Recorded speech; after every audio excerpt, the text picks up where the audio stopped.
She's alive! Alive!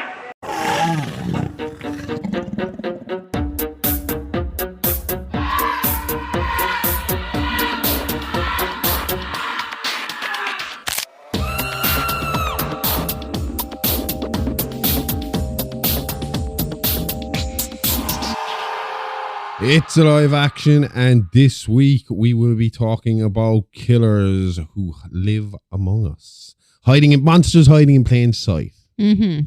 And obviously that's because this week we're covering Bob Rusk, the necktie killer from the movie Frenzy by Alfred Hitchcock. We've been on a bit of a Hitchcock roll lately. Yeah, I This would be saw week 4 of Hitchcock. not the Hitchcock Hour. What was it called? I saw a few episodes of that. Yeah, he's got a TV show. Yeah, I can't remember what it's called. I don't think it's called. I think he had more than one. I think there might be 2 or 3 this different is the one with the shadow of him at the start. Yeah. Simpsons take the piss out of it. That one. Treehouse Horrors. But I just thought this would be an interesting little thing to do because obviously Frenzy is all kind of based upon the idea that Bob Rusk is hiding in plain sight. He's the guy that you don't suspect, the guy that's living a double life of, you know, he's the street trader, friends with everybody, gets on with everybody, but then in the background, he's this weird necktie killer. Yeah. I watched that movie again the last day while I was doing the script. And the first kill they show, when he kills what's the main guy's name again? Blaney's wife, ex-wife. But they have a rape scene before, but they don't actually show any motion of rape. Like, you know, it's just like, you know, implied. He rapes him beforehand. Yeah. But what was it again that he was saying? It's so fucking freaky. He's like, nice. He just keeps repeating the word over and over again. He's getting more fucking worked up, and she's just kind of fucking screaming a little bit, and it's, yuck. He's such a nasty fucker. So I thought this would be a good idea because most people imagine serial killers as shadowy figures lurking in alleys or creeping through the night. Yet the most dangerous predators often don't hide at all. They blend in. Yeah. They mow their lawns, wave to neighbours, go to church and raise families. They seem ordinary, even likable. And it's precisely that normalcy that makes them so terrifying. History's most chilling killers aren't outcasts. They were men next door hiding monstrous urges behind masks of civility. It's the reason, and most of these guys are more interesting cases. It's like, when you think of a serial killer, you think of guys like Danny Rowling. You see Danny Rowling, you know there's something wrong with Danny Rowling. Night Stalker, you know there's something wrong with him. Yeah, to a degree, but I would just say he's a fucking meth head. You know, if I saw him, I'd say he's a junkie. Like, he's scary looking. I wouldn't have seen him as scary. I would have seen him as just another junkie. You know? Yeah. D'Angelo. Oh no, he's on this list. He's an example of fucking. I think he's creepy looking. Henry Lee Lucas. He's another guy. You see him coming, and you'd be like, "There's something wrong with that guy." Yeah, you know. They were kind to him in Henry. Do you know? Very kind to him. 5 minutes talking to Charles Manson, you know there's something wrong there. You know, but these guys, they're the opposite. They're the guys who just went about their everyday life and were still fucking around and doing all this shit. Now, we're going to look at from California to Kansas, from Washington State to suburban Chicago. These are the 5 men we're going to cover. Joseph James D'Angelo, who was the Golden State Killer. Gary Ridgway, who was the Green River Killer. Dennis Rader, who was BTK. Ted Bundy, who was Ted Bundy. Fucking hell, how fucking prolific do you have to be that you don't even need a nickname? It's like Ted Bundy is my serial killer fucking nickname, motherfucker. Because he was the horror story that every girl was told growing up. And the killer clown himself, John Wayne Gacy. Now, Gacy's another guy who I was in 2 minds about putting on this list. I can see that. Because, he blended. But the thing is, he was a respected member of his community. But to me, he is so obviously a fucking psychopath. Yeah, you know? But each of them led double lives so seamlessly, bar Gacy maybe, that friends, co-workers, and even spouses had no ideas of the horrors committed behind closed doors.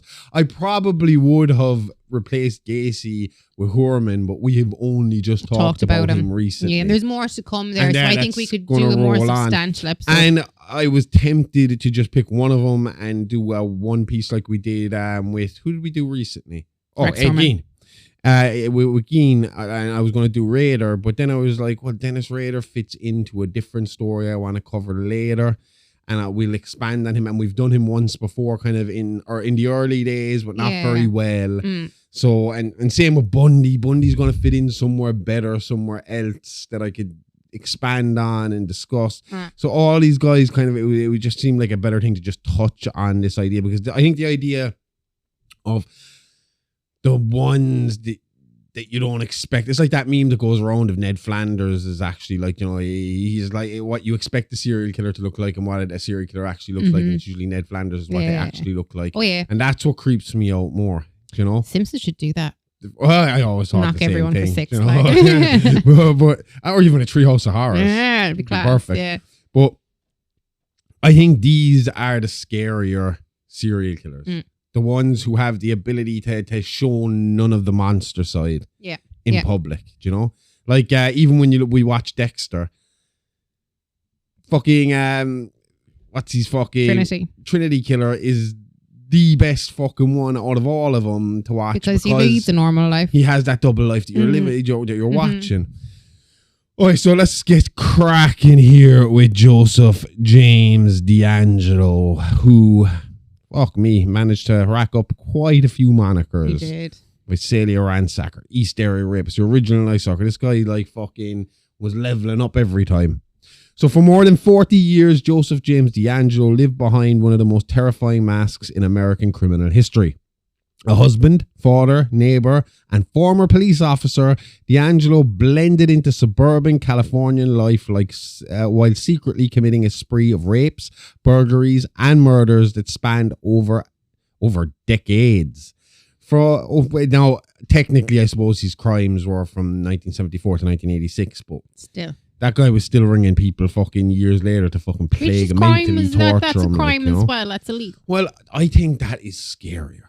Well, yeah. Do you know? Because at least when a serial killer stops killing, the assumption is always they've moved on to a different place, they're dead, or they're in prison.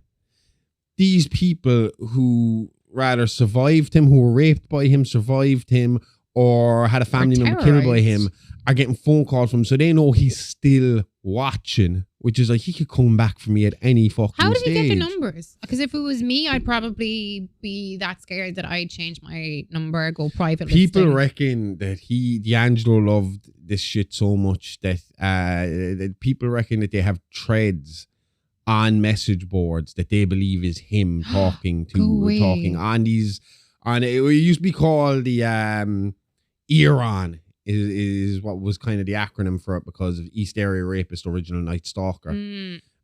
Before he was called the Golden State Killer. Okay. So they bundled them together because, like, police really didn't want to believe that these three different things, the Visalia Ransacker, East Area Rapist, and the Original Night Stalker, because it made it look like they couldn't do their job properly.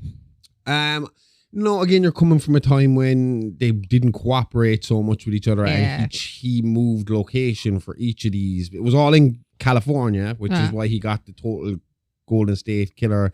Was watching her name, something McNamara. She was married to Patton Oswalt. She's the one that gave him that moniker.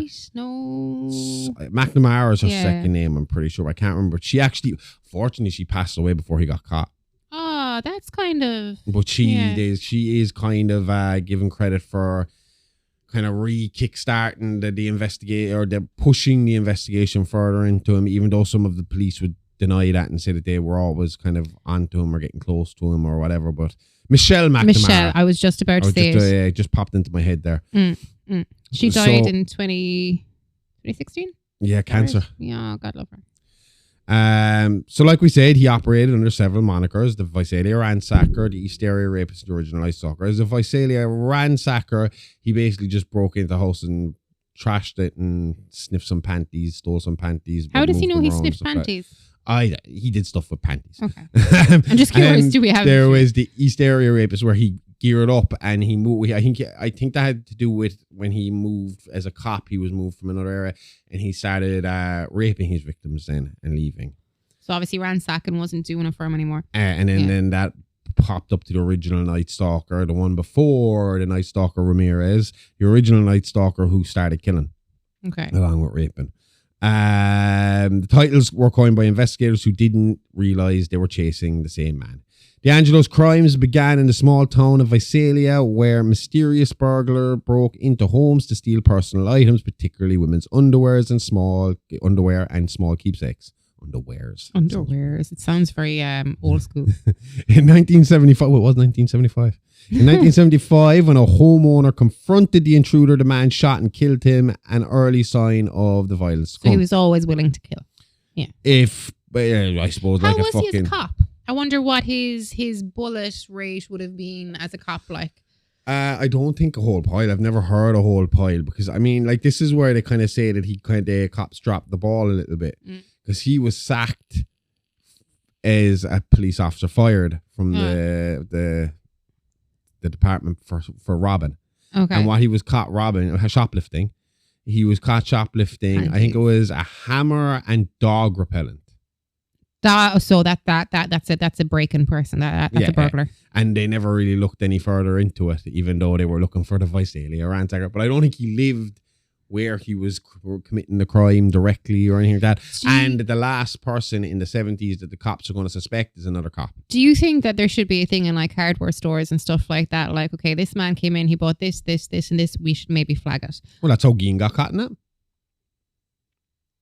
Yeah, I know. He was caught because he went in, bought antifreeze, killed a woman in the hardware store. But the receipt said last person in was Ed Gein who bought antifreeze. But the investigation had already started. So what I'm saying is if you go into a hardware store and you buy things that like rope, like a hammer, things that are very suspect, like you said, dog repellent, should there not be like a thing that maybe, do you think? Keep record, not even a keep record, flag it with the cops straight away? Or do you think that's personal information? It shouldn't be, or is it ridiculous? I don't know because... I don't know. Do you even sell dog repellent anymore? What the fuck? I mean, I imagine that was probably... It smells like... we used to use it at home in the garden because we used to get a lot of cats and rabbits in at the plants and it would work on dogs as well. So when we didn't have dogs, you get... Is it creosote or something like that? And you'd soak your... it smells awful. You'd soak like a piece of cloth in it and you kind of just dot them in hidden places all over the garden and it kept the cats and stuff at bay. See, I can't imagine ever not wanting a dog to come up to me, so... Yeah. You know, I've never even looked into the idea of dog repellent. We love their flowers too much. The East Area rapist struck terror into middle-class neighbourhoods, invading homes late at night, binding his victims and sexually assaulting women, often while their husbands or boyfriends were tied up nearby. He taunted victims and police alike, demonstrating military-style precision and deep familiarity with police procedure. What made D'Angelo so elusive was his ability to lead a completely ordinary life. At the height of his crimes, he worked as a police officer in Exeter and later in Auburn, California. His law enforcement background gave him inside knowledge of investigative tactics and evidence handling, allowing him to anticipate and evade capture. After being fired in 1979 for shoplifting, he continued his crimes under new identities, escalating to murder. His victims spanned communities from Sacramento to Orange County, leaving a trail of fear and devastation that stretched across California. There was one girl who talked about, like, it's so fucking scary because obviously over in America, because of the heat, in places like California, they have those screens on their windows, so they can keep them open. And that's how he used to get in. Or does he get in through these shitty... Because they're only little flimsy that's all. I never understood it when I see it on TV. It's so that you can keep your window open and the bugs won't come in. Yeah, but I mean, like people leaving their doors open in America with a screen on it. I get it, but I wouldn't feel safe doing that because the screen, like you said, they're flimsy. This is the 70s when they thought they were a little safer. This is an era of unlocked doors. This is just when the golden age of serial killers was really kicking off, and the reason was because it was easier for them to get into these fucking places. Yeah. No, you can't go to a front door without a camera staring you in the face. So it's, or go around the back without a fucking light, a motion sensor light flicking on and a camera catching you. So, that's some distance to span though. It's 7 hours to drive from Sacramento to Orange County. But I suppose you don't want to do it in your own backyard either. No. BTK did that once. And shit hit the fan. As years passed, the Golden State Killer faded into legend, his crimes unsolved and seemingly unconnected. D'Angelo retired, raised a family, and lived quietly in a Sacramento suburb. Neighbors described him as gruff but harmless, a man who tinkered with his motorcycle and kept to himself. The truth remained buried until 2018 when investigators used an emerging tool, genealogical DNA analysis, by uploading crime scene DNA to a public genealogy website. Detectives identified distant relatives of the killer, eventually zeroing in on D'Angelo. When they compared the discarded tissue from his trash to the old crime scene samples, the match was undeniable. So I thought that was a cool way to catch him. Absolutely. And see, that's the thing. Like, that's the thing about, like, even, like, he got caught. I mean, even though he was a cop and he knew police procedure, there was no way you could tell what was going to come in the future. You know? No. And this guy was leaving semen everywhere. Oh, everywhere. You know? It's a good deterrent, though, isn't it? Now that we have these DNA banks from people doing their ancestry, it's like, oh, shit, this person did their DNA and now I can't go do this. It's proper deterrent. You can get caught through somebody else doing something, you know, someone else in your family being curious, you know? Yeah. I mean, at this point, if we had a serial killer in our family, we've done our DNA tests, so which means they could be traced back through us. Yeah. His arrest ended one of America's longest and most complex manhunts. In 2020, D'Angelo pled guilty to 13 murders and 13 kidnappings, admitting to numerous rapes that couldn't be charged due to statute limitations. I think that is absolutely fucking ridiculous that there's a statute of limitations on rape. Yeah, do you know how many rapes he was? I'd say into the hundreds. 50. Into the hundreds for burglary, 50 rapes, and 10 murders. 13 murders. That's crazy. I think if I was one of his victims, I would have looked for fucking blood. To be told that we couldn't prosecute this crime because the statute had run out. Fuck that shit. It should be the same as murder. No. You rape someone, you're fucking up their life. If it's the point that you're going to fuck someone's life up to that degree. Is it not in this country that I don't think a serial rapist? No, not statute, but like a serial rapist can be given the longest term now. They can be given life because if you don't stop it, well, you're going to do it in the future, like. Oh yeah, definitely. Yeah. But I don't think we even have a statute of limitations for rape here anymore, do we? We see that was in my head, but now I'm thinking of like the church ones that were kind of, you know. I don't think we do because there's been a few women like in their 50s and 60s in the last few years in this country that have brought people to court. For historical There rape. is no statute limitations for reporting rape or sexual assault to the Gardaí in Ireland, meaning you can report it at any time, even many years later. For civil claims such as seeking compensation, there is generally a 6-year time limit from the date of the assault, but this can be extended in certain circumstances, especially in cases of historic sexual abuse where the victim was unable to come forward sooner. I can understand the civil side, but like I would be out for fucking blood. So here you can, but over there. And then again, I suppose it this says here in this country, it doesn't matter when it happened. But I would assume then as well, even if they've changed the laws in America, maybe because he committed them before the change in law, it wouldn't count on him. I don't know, does that apply to statute of limitations? I know it applies to other laws coming in, but I don't know if it applies to statute of limitations. I'm not 100% sure, to be honest. But yeah, he did get away with 50 rapes. Jesus. But he was sentenced to life in prison without parole. Not that it means... for me, it doesn't mean a whole pile because the man had lived his life. He did. Do you know, he was in his late 70s. He's got about 10 years. And he looked frail as fuck after they caught him. Shock caught him. But they reckon they weren't sure. They were like... They thought that was a lot of that was put on because they said like a week before he was caught that they were watching him, like while they were watching him, surveilling him, that he was flying around in his Harley doing like 100 miles per hour down a fucking highway, like, you know, so he was well able. But then again, I suppose the shock to the system and being sent to jail and all that stuff can make you suddenly... And he didn't go as in like, when you're that kind of a criminal and you go into jail, it's not exactly easy going. It pisses me off though that they're fucker segregated. Won't talk. Oh.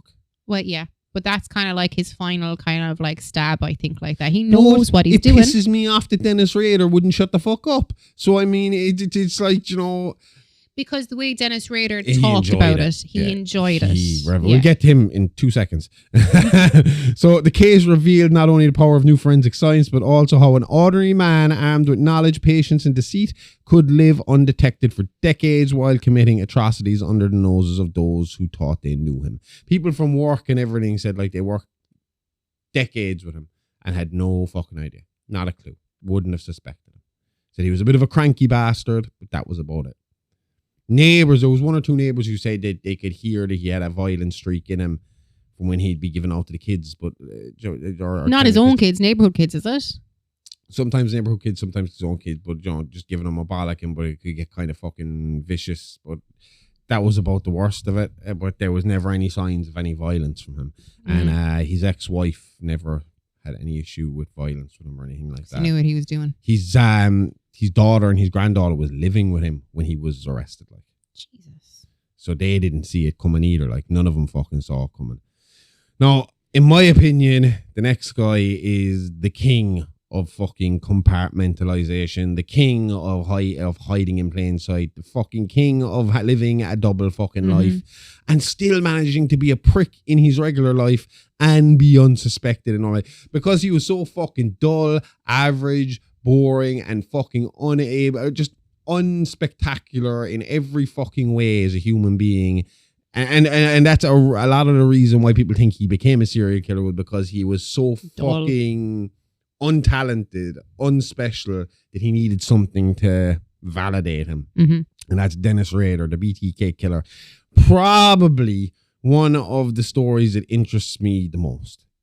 I know way too much about this story, but I hate him so fucking much. Out of all the serial killers, he makes me the most uncomfortable. I'm not mad about talking about him. I that kind of way. It's interesting, but it makes my skin crawl discussing him. I couldn't. Once I found out about him for the first time, I couldn't get enough.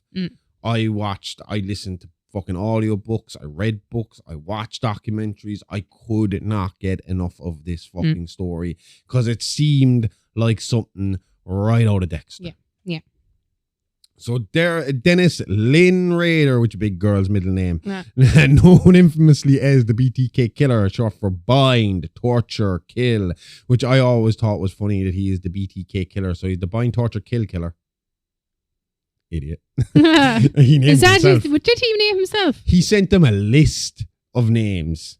There was the Wichita Hangman. There was a bunch of them there. The Wichita Hangman. He even sent them a list of. Was it him that did it, or was it Zodiac? One of the two of them. I think it was. Check box as appropriate. I think it was the Raider that sent them chapter heads for a book that's going to. When the book is written about them, what the chapter heads should be. Heading should be. So he is one of the most chilling examples of a murderer who managed to lead an apparently respectable life while secretly committing unspeakable crimes. And he did. He really, really fucking did live a normal ass life. Born in 1945 in Kansas, Rader grew up in Wichita, where he would later terrorize the community for over 3 decades. On the surface, he was everything small town America valued. A husband, father of 2, Air Force veteran, church president, and local compliance officer. Of course he was local compliance officer. Oh, and they actually reckon him being a compliance officer saved lives. What? Because he was able to take his vengeful fucking power trip shit out on people in a different way, so he was less likely to go out killing people. Like, he was, a part of his compliance officer. He's one of these cunts that goes around and tells you, like, you know, in America, we see him and we're always like, we couldn't live in America. Oh, the home association. Your house is painted the wrong color. Your grass is too long. Your garden isn't clean enough. And he was also a dog warden. But legally, what can they do to enforce that? If I decide to paint stripes on my house, can they take you to court? There was one woman. Oh, fine you. They'll just keep fining you. But there was one woman in particular, right? Who was living with her boyfriend. She was an older, I think a divorcee. I'm not 100% sure. I can't remember the story completely, but she was living with a man and he didn't like that. Yeah. So he constantly bugged her about the length of her grass and stuff like that. And at one point he took her dog and euthanized it, like within a couple of hours. And when she came about it, it was like, your dog was loose. Had to take him. And back then you'd have had no recourse, but now you could take him to the cleaners. Yeah. So he was able to take his evil out in people through being a compliance officer.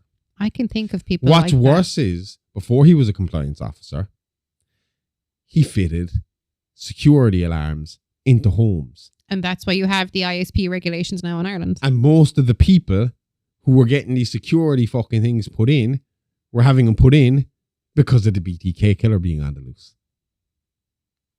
Huh? Fucking hell. So he knew people, because my dad used to install burglar alarms. Like, you'd have an engineering code that can bypass the whole system when you need to work on it. You probably know the person's code. You know everything. You know where every sensor was in the house. You know how to bypass every this sensor. Dude was Holy in the shit. security that was made to stop him. Now you have to be vetted to be allowed to put in burglar But he had a alarms. You clean have to be fucking Garda vetted. record. Yeah, I suppose. Yeah. Well, yeah. Beneath the veneer of normalcy, however, the man was consumed by sadistic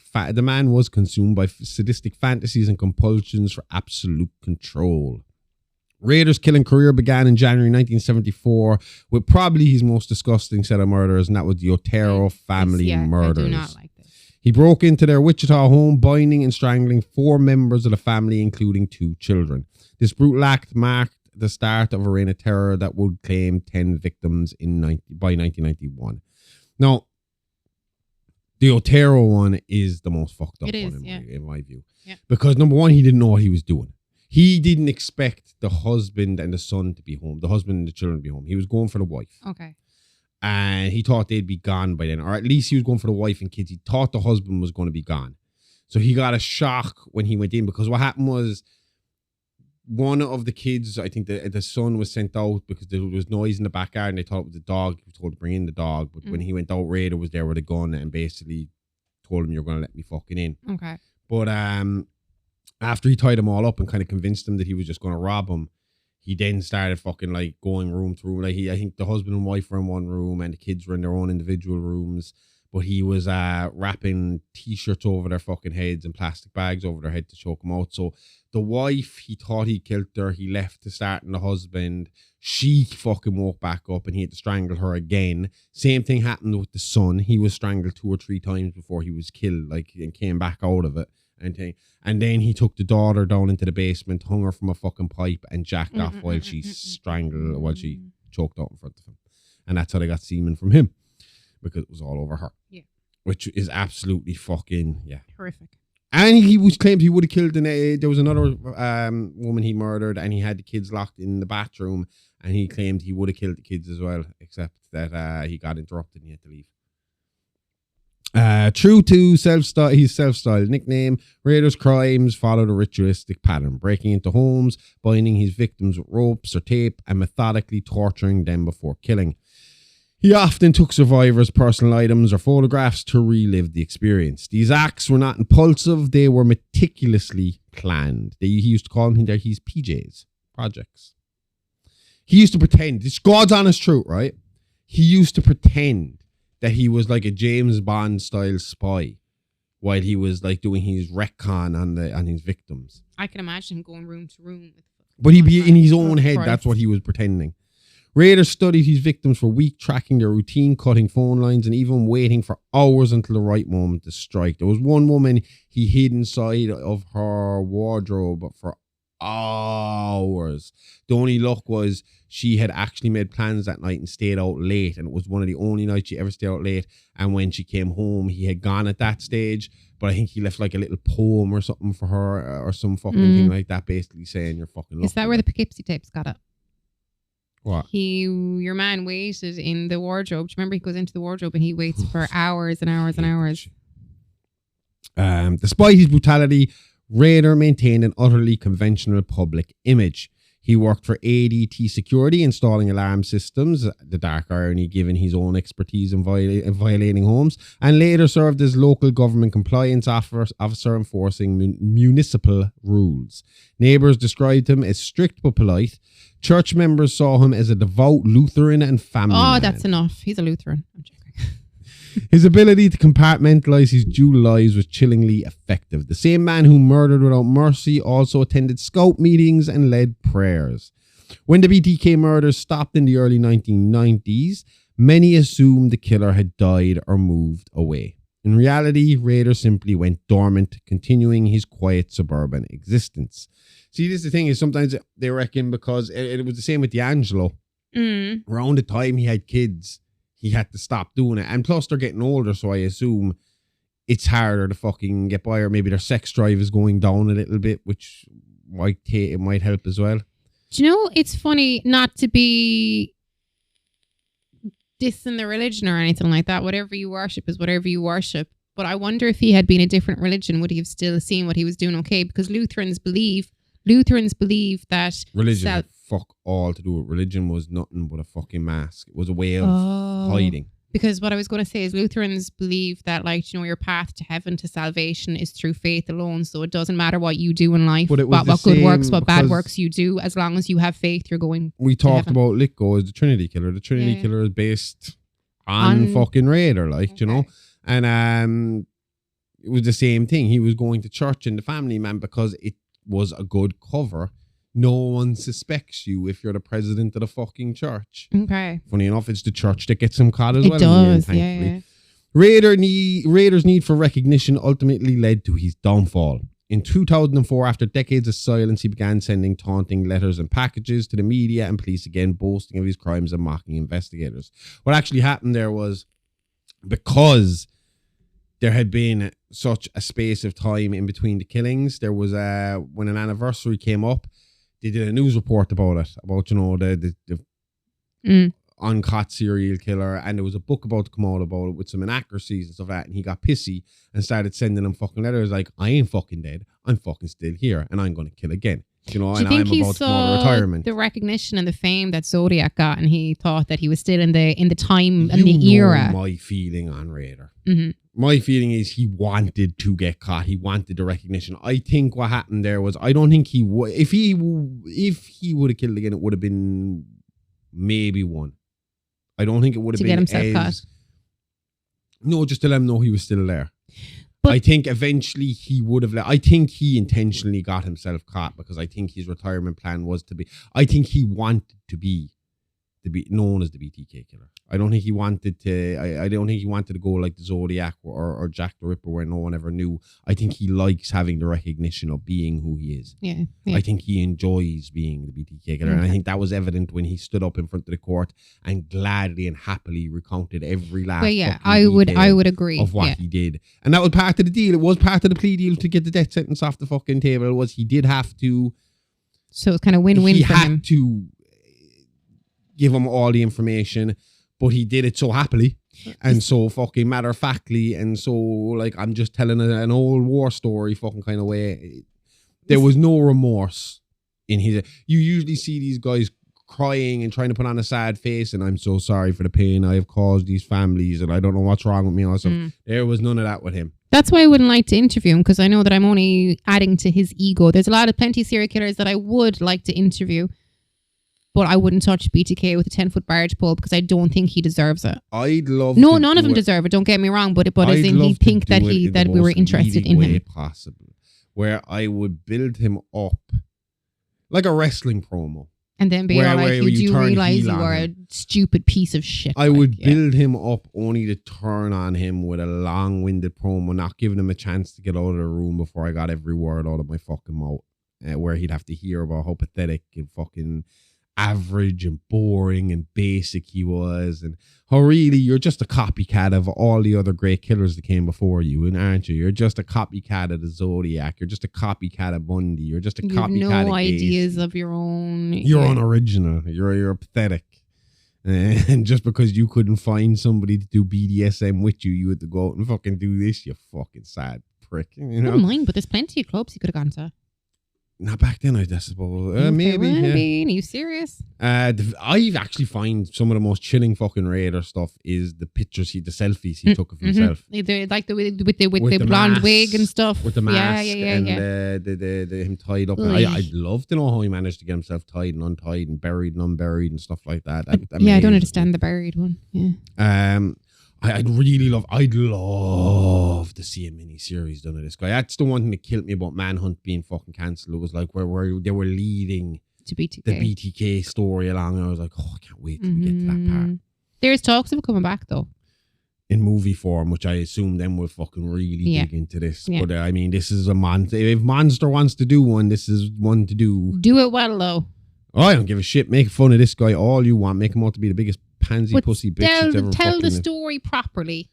Yeah, this again isn't one that you don't need garnish on the side. No, it's horrific enough as it is. Anyway, he asked detectives, this is how he gets caught. He asked detectives when he starts sending them fucking shit again. At the time, he was like putting letters into cereal boxes because he was a serial killer. Oh, that's the and biggest leaving dad them joke in the places, yeah, world. and leaving them places for them to find and giving them tips somewhere to Serial find killer. them. Oh, it's cringy. But he asked detectives if a floppy disk could be traced. If he sent one, the police obviously replied, no, not at all, Dennis. Send us the floppy disk. No. But they did. And then obviously their text went in, had a look, and they saw that the last person to use that disk from the metadata linked it to the Christ Lutheran Church, where he served as president, and the computer was registered under his own name. So it said Dennis from the Christ Lutheran Church had done it, and then a quick Google search of the Christ Lutheran Church saw that Dennis Rader was head of the church. I would assume if he didn't want to be caught, he'd have denied that it was him on the computer. His car matched cars that had been seen on CCTV dropping off the cereal boxes, but the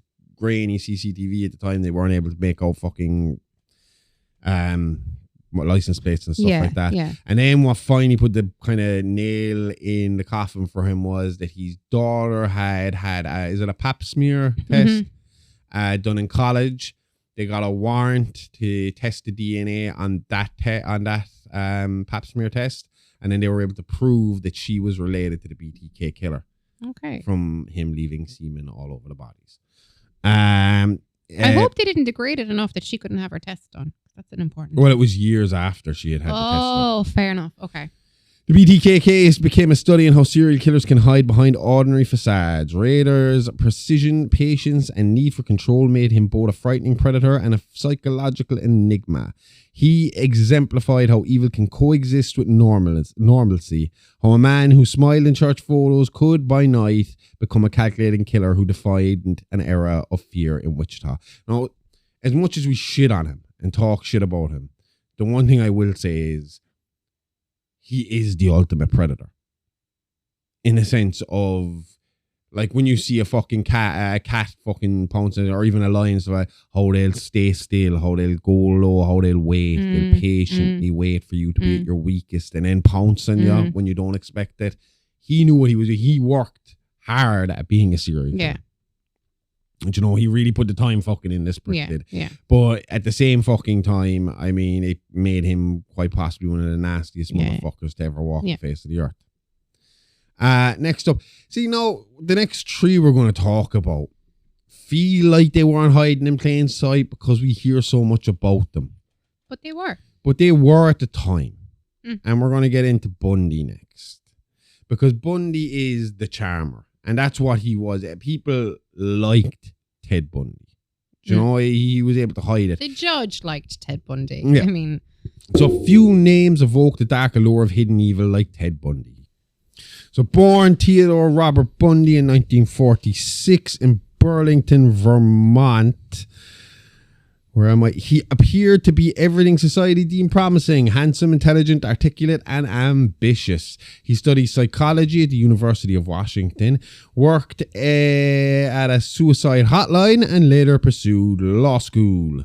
To his peers, Bundy was charming and politically active. politely active. Even Thank you for letting me kill you. Even volunteering for gubernatorial. He was helping out with a fucking political campaign. I don't. Gubernatorial. I don't know what it means. Neither do I. Yet beneath the charismatic surface lurked a violent sociopath driven by compulsion, rage, and a chilling lack of empathy. His ability to blend seamlessly into society allowed him to become one of the most notorious serial killers in American history. Do you notice that every time we talk about a serial Governor campaign? Every time we talk about a serial killer, there always seem to be there are so many the most notorious serial killers. I mean, how are they all the most notorious? I'm just surprised that the Cuban ones and the South American ones aren't the most notorious. Like, this is an American history. Oh, okay. Well, I thought worldwide they'd be the most notorious. Yeah, 400 at a time. Like. So Bundy's crime began in earnest in the early 1970s. Though investigators believe his first murders may have occurred earlier. I think they suspect that when he was 15, he might have killed another child. Yeah. But I'd never prove it. His victims were almost always young women, often with similar features, long hair parted down the middle. That's because it was the 70s. a detail that reflected his fixation on control and idolized beauty. Bundy's method of luring victims became infamous. He would feign injury by wearing a fake cast or sling, asking them to help load something into his Volkswagen Beetle. Once close enough, he would strike them with a crowbar or other blunt object, then drive them to a secluded area where he raped and murdered them. Many of these victims were abducted in broad daylight, a testament to how disarmingly ordinary and trustworthy he appeared. As Bundy's confidence grew, so did his boldness. Between 1974 and 1978, he killed at least 30 women across several states, including Washington, Oregon, Utah, Colorado, and Florida. But they weren't 30 separate killings. Sometimes there were a couple taken out in the one kind of, say, go. Rarely. Was it not at college? That was the very end. Oh, We'll okay. get to that in a second. That was after he escaped. So these are all like thing. 30 separate incidents, like. I know there was at least one with two of them at the same time. Do you remember the two In from the car? beach? Do you remember there was... Or in the van, even. Do you remember there's that scene in the made-for-TV movie where he's, I'm the judge, I'm your judge, jury, and executioner, and he makes one watch the other. So I was saying to you earlier on about that kind of shit freaks me out. It's like, that scene freaks me out. The scene in Zodiac where he ties up the couple and fucking stabs him, one has to watch the other. That shit freaks me out. Yeah.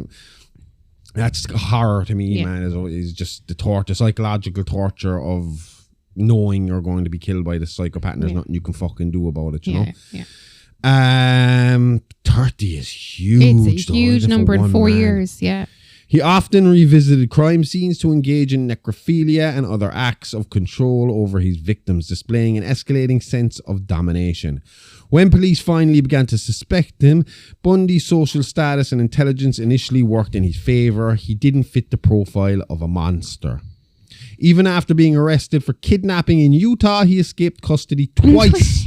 Yeah, I'm sorry, I don't mean to laugh, but he did. Like, it's pure incompetence. Like, Oh yeah, well, I mean, he jumped out of a second-story window fucking one time. I mean, that. To be fair, if you were like there and he's like, well, I might buy. He's acting as his own lawyer. They're having a break in court, and it's like, well, I want to go to the law library to study some shit for my case. It's on the second story. You're going to be like, yeah, well, there'll be a cop at the door. We'll be fine. You're not expecting him to jump out of a second-story window. yeah, but you should have still had enough people with a surrounding. Do you know? Even after being arrested for yeah, we got to that. So his second escape in 1977 led to a cross-country flight that culminated in one of the most horrifying attacks of his life. In 1978, Chi Omega. Mm-hmm. Sorry, I'm used to Chicago being Chi-Town and Oh. CHI, you know?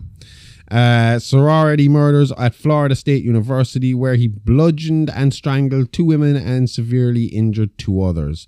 One of those girls was supposed to be, it was like on the road to being a professional dancer, and he ended her career. Yeah. Yeah. And Danny Rowling had actually wanted to do the Bundy trail. He was planning to like kill on the same. It's called the Bundy Trail. Sounds like Route 66 nearly, whatever it's called. He had planned to reenact it, but whatever happened that it put him off, he ended up going a different direction and did the exact same thing Bundy did, except different direction. Yep. So Bundy's trial became a media spectacle, the first in US history to be nationally televised. He chose to represent himself, turning the courtroom into a stage for his vanity. Do you know what? I don't know if I could sit there and watch a whole trial, because a lot of it would be boring. Because I remember like when we were following the Diddy trial, there's a lot of fucking slow moving parts. But imagine like a match of the day kind of highlight reel at the end of the day. Yeah. Like we used to get with Johnny Depp and Amber Heard. Yeah, that would be fun to watch. You know, just an hour long, the Bundy hour every fucking night. I could deal with that. Yeah. He chose to represent himself, turning the courtroom. While Bundy manipulated the public image of a wrongly accused intellectual, the forensic evidence, particularly dental impressions, ultimately sealed his fate. Wasn't that intelligent? Bit one in the butt. But I mean, dental records, probably one of the longest used kind of pieces of evidence. I'm just very surprised that he would go that far to bite them and leave, impressions. I thought he would have been more intelligent than that. But he was in a bit of a fucking frenzy. Oh, well, a frenzy, yeah, I suppose, yeah. At this point, he was already accused of a lot. Yeah. So, In 1979, he was convicted of the Chi Omega murders and sentenced to death, later receiving additional death sentences for other murders. And they leave out the fact here that while he was on the run, after he murdered, he killed a little girl as well. On purpose? One of his last murders was a child. He denies it. But he was trying to find his way. I think it was around the Alps. Is that what they do? They have the Alps over there? No. In America? No, the Alps are Europe. Alpine, the rock, the Alpine man. Yeah, I think something so. like yeah. that. He likes skiing. Okay. But he was trying to hide around there in the wooded area around there, and he came across a little girl. I think he murdered her, and he had stolen another Volkswagen Beetle, and that's what they found him. Change your fucking car. He's an idiot. Bundy's execution in 1989 brought an end to his reign of terror, but his case continues to fascinate criminologists and psychologists alike. He exemplified the archetype of a hidden predator, a man whose superficial charm masked an abyss of violence. Bundy's ability to live undetected for so long exposed society's dangerous assumption that evil must look monstrous. In truth, Ted Bundy looked like the boy next door, and that's what made him so terrifying. Bundy, like, it feels like, like we said there at the start, like there's guys like Henry Lee Lucas, Danny Rowling and stuff like that, Charles Manson, and it's almost like you can kind of understand how they turned out. But Ted was afforded every opportunity. He had a privileged life. He didn't have a privileged life. He did when he got older, though. I mean, like, he was able to go to college. He had a bit of a fucked up childhood, He had a bit of a fucked up childhood, but in terms of what he was able to do with his life and where he could go with his life, he was privileged when you look at it that way. But that's what I'm saying. Everyone on this list is that kind of freakiness of, you didn't need to go down this road. You could have had everything you wanted without going down this road. And that's what's scary about it. That's what makes them the scarier serial killer, because they're not the one you'd cross the street to get away from. They're willing to throw all away. They're the ones you'd shake hands with, nod it and say, how you doing when you pass them. You wouldn't think twice. I love the fact that, though, like, usually you have people like outside fucking these executions would say, like, stop these executions. This is, a crime against humanity. I don't believe in the death sentence. Outside Bundy's, they were selling T-shirts that said "Burn Bundy, burn." Because so many people had been affected by it. I mean, they didn't burn him, did they? There was lethal. No, it was electric chair. Electric chair was burned, in that sense. And as far as I know, he did get it rough. I did watch that one. I think it was on purpose. Oh, I guarantee it. Was it? They didn't wet. I think it's like that scene in fucking Green Mile where they don't wet the fucking. If you don't wet the sponge, you burn. Fuck him. And he's whispering. And he died with a monk haircut. That always makes me laugh. It's just 30 women. It just sounds so fucking bizarre when you look at him and you see the way he is. It's just fucking wild. Like, he's not. I can look at him, and I know sometimes you look at him and you're like, oh, I can't see why they find him, why so many people find him attractive and all that standards stuff. I can. But outside that, he's not the type of person. If I met Bundy and I was talking to him, he's the kind of guy I'd turn around to and be like, nice enough fella, but he's full of shit. Himself. He's full of shit. He's just that standard fucking shit chat that I don't. He'd be phony. He'd feel phony to me. Yeah. I've said that to you about certain people. Sometimes it's like, he's a nice enough guy, but it just sounds like small talk, forced small talk. It's how the weather. He's got a script of how he gets on with people, and this is how they do it. Because he knows how to cover that script. Yeah. And he'd be that kind of guy in my eyes, but I'd never see any danger in him. In fact, I'd look at him the complete opposite way of, this guy started, I'd knock him on his ass in a heartbeat. Not realizing that if this guy started, he could stab me to fucking death in seconds. To me, he's someone that if he didn't get caught, he could have gone on to be like state prosecutor or something like that, which is terrifying as well. A man like that being in that position. Next up, John Wayne Gacy, the killer clown. In hindsight, not hiding it very well, but to the people around him at the time, was hiding it fucking well.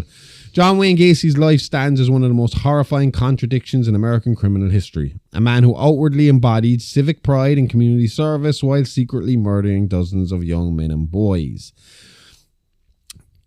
I don't know, the dude that dresses as a creepy clown to me, that's straight away is like, you can tell it's creepy clone because it's not round. It's not soft. I always painted. find those hats as well. The hat that he wore, Well, I find those creepy. I know they're kind of more of a French clown style, but there's something that kind of they screams say creep that to me. like clowns intentionally have like rounded features, like so like their smile will have a rounded edge on it. The eye makeup will have rounded edges on it because it's a softer feature. Yeah. His were all triangular shaped mouth makeup, triangular eye makeup, and that gives them a more fucking, obviously the sharp edges gives it more of a menacing look, and he went with that. Fortunately, it does seem like to me, it seems like Gacy was more of a closeted homosexual than he was a fucking clown. serial killer. Do you know that he would have probably never killed anybody if he could have just been Okay. Yeah, you know, open and honest with who he was. Accepted. You know. Born in Chicago in 1942, Gacy grew up in a troubled home with an abusive father, a factor often cited as shaping his later pathology. Now, when they say abusive father, they meant Gacy was a bit too feminine for his dad, and this is the 40s, so his dad would call him a sissy and shit like that. And tell the man well, up that's and stop not being a fair bitch, either. you know? Like, yeah. No, but it wasn't out of the ordinary in the fucking 40s. No, it wasn't. No. I mean, there was a million other boys just like Gacy who might not have been the best at football or might not have been athletic, who probably got fucking the same treatment from their dads who had just come out of World War fucking II or World War One or fucking, you know, shit like that. That's the thing. Yeah? The fathers were coming home and they'd been like, I had to put up with this for the last 5 years. I killed a man when I was 18. Yeah, exactly. You know? But at different standards, do you know. Despite the difficult upbringing, Gacy appeared to overcome his past. By the 1970s, he was a respected businessman owning a successful construction company and a visible local figure involved in politics, charity events, and children's hospitals, often dressed as his clown persona, Pogo. To neighbours, he was cheerful and generous. To victims, he was a nightmare hiding in plain sight. Gacy's criminal double life began long before his murders were discovered. In 1968, he was convicted of sexually assaulting a teenage boy in Iowa and served 18 months of a 10-year sentence before being released on parole. Is that a long time to get for sexual assault back then? The fact that it was a boy, not a girl, probably made it a bit worse. Like, because there was sodomy involved there. Yeah. And but he 18 months, so he claims that it was a misunderstanding. And that's why it was only 18 months. Like the guy in a fucking I can't remember what country it was that rape was. Jim was up for rape and he was like, "Oh yeah, I fell on her," and it just went in. No, Gacy claimed in nearly every one of his fucking murders, which again goes up to I believe Bundy numbers in the 30s as well, that it was all sex games gone wrong. They tried to blackmail me. They tried or self-defense. They came at me first. All this kind of shit, you know. If there's a lot of sex games gone wrong, it probably was never to his reevaluate fault. what you're doing. And in the case of this young fella, what actually happened was he claimed that he showed him a stag movie, as he said, but it was a gay stag movie, and he'd kind of fucking start kind of working him up through that, and it's just normal, you know. I mean, if I was to suck your dick and you closed your eyes, it would just feel like a woman was sucking your dick, wouldn't it? And this kind of shit. You see it in the TV show Devil in Disguise. Yeah. So Gacy's but that's the fucked up thing. This guy was done for fucking having sex with a minor. Gay sex with a minor, a child, so a paedophile, was put into fucking prison, then got out, his family left him, he moved somewhere else, and he started up and he became a fucking pillar of fucking society where everyone respected him and was shocked when he was caught with all these dead bodies. Yeah. Gacy's criminal double life began... Oh, yeah, sorry, I did that part. After his release, he relocated to Chicago's suburb of Norwood Park, where he rebuilt his reputation in business. By day, Gacy employed local youths for his contracting company. By night, he lured many of these same young men to his home under the guise of offering work, friendship, or mentorship, only to assault, strangle, and kill them. His method was disturbingly theatrical. He would handcuff his victims under the pretense of showing them a magic trick, then reveal that he held the key. So what he'd do is he'd put the cuffs on himself, show that he can get out of them, and then he'd say, I'll show you how I did it. And he put the cuffs on them, and he was like, I did it because I have the key. And then they're already cuffed. Do you know? I always hate that scene. Not even in the TV show. The first movie that I watched about him, and you're screaming at the TV, "Do not put on the handcuffs." Not, oh, put on the handcuffs. Between 1972 and 1978, so 6 years, Gacy murdered at least 33 victims, most of them teenage boys and young men. He buried 26 of them in the crawl space between his house, others in his yard, or dumped in nearby rivers. The sheer proximity of the burial site to his everyday life underscores his chilling audacity, hosting barbecues and political gatherings above the very ground where his victims were entombed. Gacy's ability to maintain his public image during these years was almost surreal.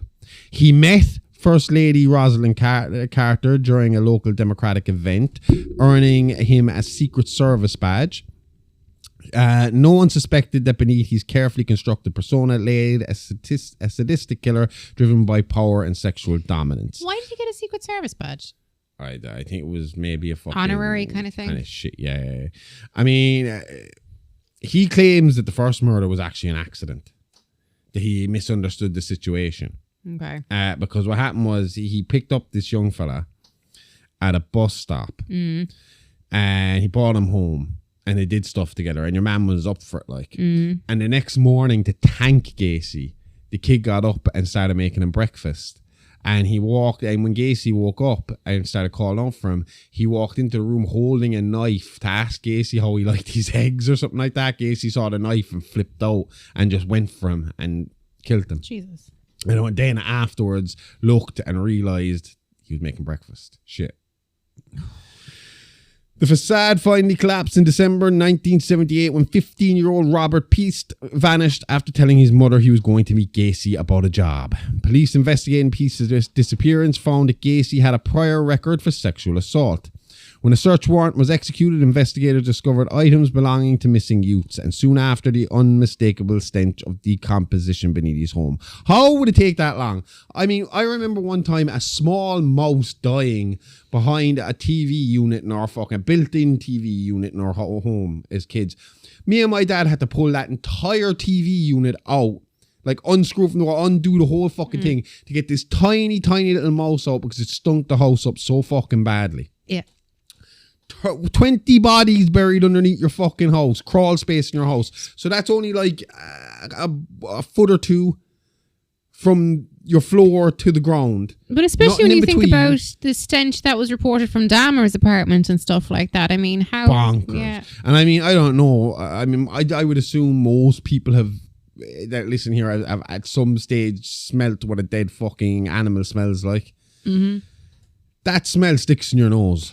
It is. You know it instantly. Awful. Yeah. I could walk into a room and smell and say there's something dead in this fucking room instantly. But it's so bad. I was in a car one day with my mom and we were driving down towards the shopping centre. You know the shopping centre and the roundabout of the shopping centre, and there was a cat, and it had been hit by a truck or something. It was a really warm summer's day, and I mean, like, not to be awful about, but like the entrails and all were just scattered, like he was plastered.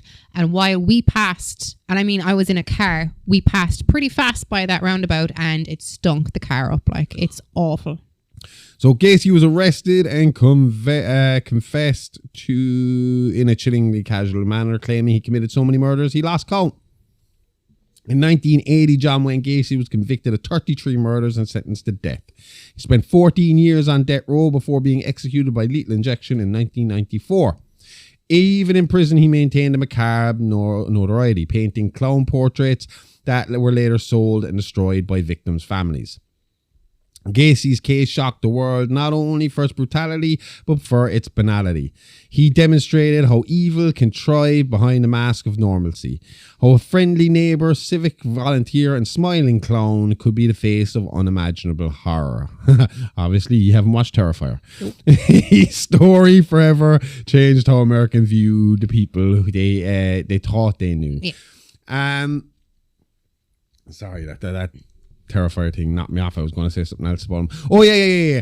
His paintings, him selling his paintings is part of, I believe, I might be wrong about this one, but I think it is the reason why prisoners cannot make profit off their crimes in prison anymore. Sure. And I suppose him painting himself as a clown that links back to the crime.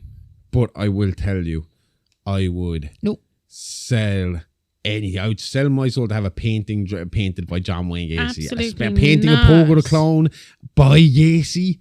I think I'd love to have some memorabilia like that. I know it would sicken me, the person that did it, but to have something like that would just be macabrely interesting. It would be just this piece you could talk about. Leon, is that Peter Dinklage's name in a I told you when I fucking watched Dexter, I was like, I want that room. I want that entire room, everything in it. I wouldn't hide shit. I'd show everybody. I'd be like, okay, everybody, welcome to my house. Now let's go to the murder room. The stuff from like the last century, from the 20th century, freaked me out. But anything before the 20th century, I'd be fine with having. Oh no, I want all those little bits and pieces to have a little murder museum. I would thought that'd be amazing. I feel like if we lived in America, we would definitely be the couple that owned that off the road, off the beaten track, dark museum kind of place. I'd do it here if I thought I could. If I could afford, I think if we like got really successful with this podcast and started making money, I would eventually want to have like maybe like a jewel kind of museum where like half it is serial killer memorabilia and the other half is horror movie memorabilia. Do you know? It'd be class. You'd have to do it Cork or Dublin. Yeah, you'd have to go to a city. Yeah. Limerick. Or make it a travelling thing. Oh. That could be what our live show is. Us walking you around the different things and talking about them and stuff. Anyway. Last on the block. Which is funny because this next guy's second name is Leon as well. And he's one I actually I know enough about, but for some reason, I don't know, is his face or something? He just looks dull. He doesn't look like someone that would interest me as much. I want to read more about him because he is actually very interesting. I have watched a two-parter about him, and it's a good two-parter. It's a particularly sad two-parter because it's told through the eyes of his last victim. Like, so she's dead and she's kind of like recounting it, but it's good. I think the most interesting thing about this story here is the fact that he managed to convince 3 women to marry him. Gary Leon Ridgway, better known as the Green River Killer, remains one of the most prolific serial killers in American history. A quiet, unassuming man who managed to hide decades of sadistic murders behind the facade of normal suburban life. Born in 1949 in Salt Lake City, Utah, and raised in Washington State, Ridgway appeared painfully ordinary. He worked as a truck painter for more than 30 years, attended church regularly, and was married multiple times. To his neighbours and co-workers, he was polite, soft-spoken, and even devout.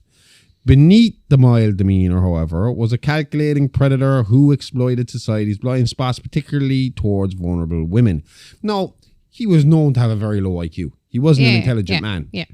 He preyed on sex workers primarily, and he did it for God. He still got the fucking ride before he killed them for God, though, didn't he? Was he Catholic or what was he? Salt Lake City. Was he Mormon? Christian. Oh, Christian. Ridgway's killing spree began in the early 1980s near Seattle and the surrounding areas. His victims were primarily sex workers and runaways, women who were often overlooked or dismissed by police and the public. Ridgway would pick them up along Pacific Highway South, often under the pretense of paying for sex, and then drive them to a secluded wooded area. There he would strangle them, usually with his bare hands or a ligature, and leave their bodies near or within the Green River, earning him the moniker the Green River Killer. He would sometimes return to the dump site to engage in sexual acts with the corpses, a disturbing act of control and possession that underscored his pathology. Of all the things I can't understand, is these guys coming back to have sex with rotten bodies.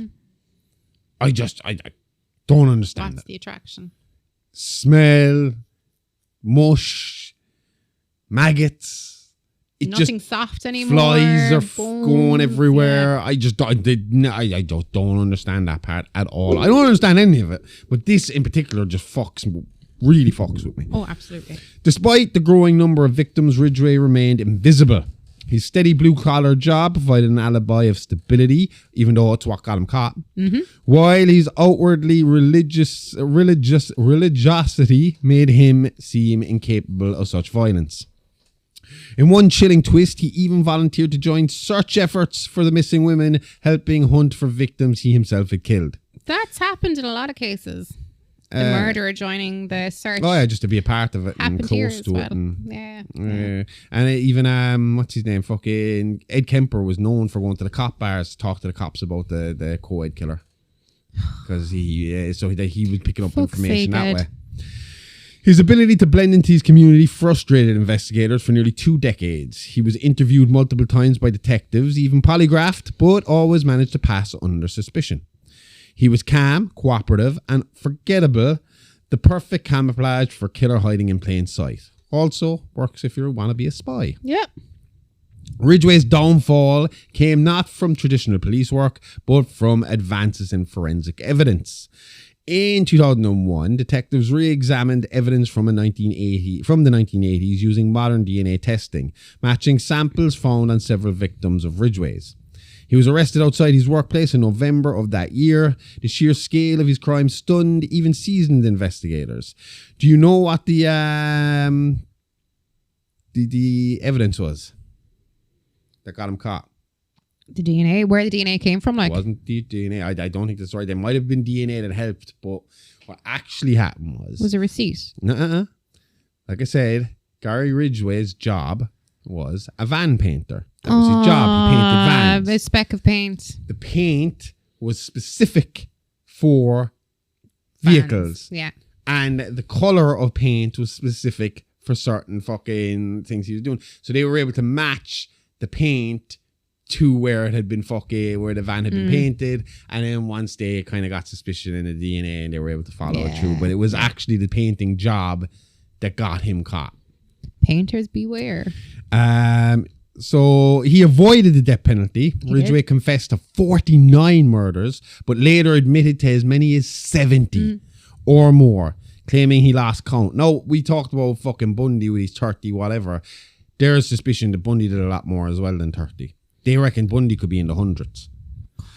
His meticulous confessions revealed an unsettling logic. He targeted women he thought no one would miss, and he killed quickly to reduce his chances of being caught.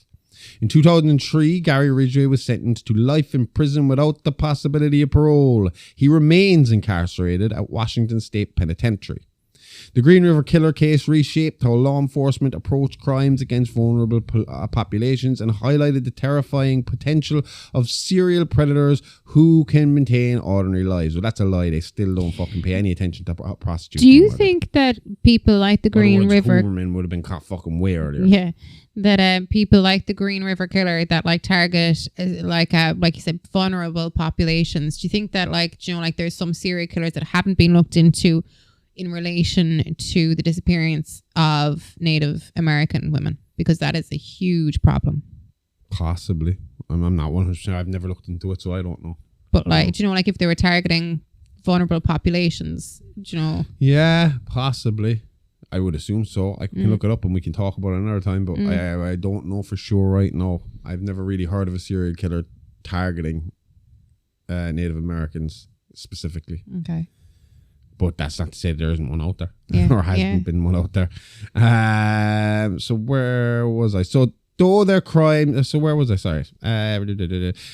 So though their crimes spanned different states, decades, and victim types, these men shared key traits that allowed them to operate undetected. They were organized, methodical, and superficially charming, able to manipulate those around them with ease. To give you an idea of even Ridgway's fucking level of fucking normalcy, to put one prostitute at ease, and he definitely did this at least once. His kid. He bought his 8-year-old kid in the car. Sometimes he'd show him pictures of the kid to kind of get him, he's a dad. He's just, and that will put him at ease. But in one case, his child was actually in the back of the car. He picked up the hooker, brought her into the woods, and came back alone.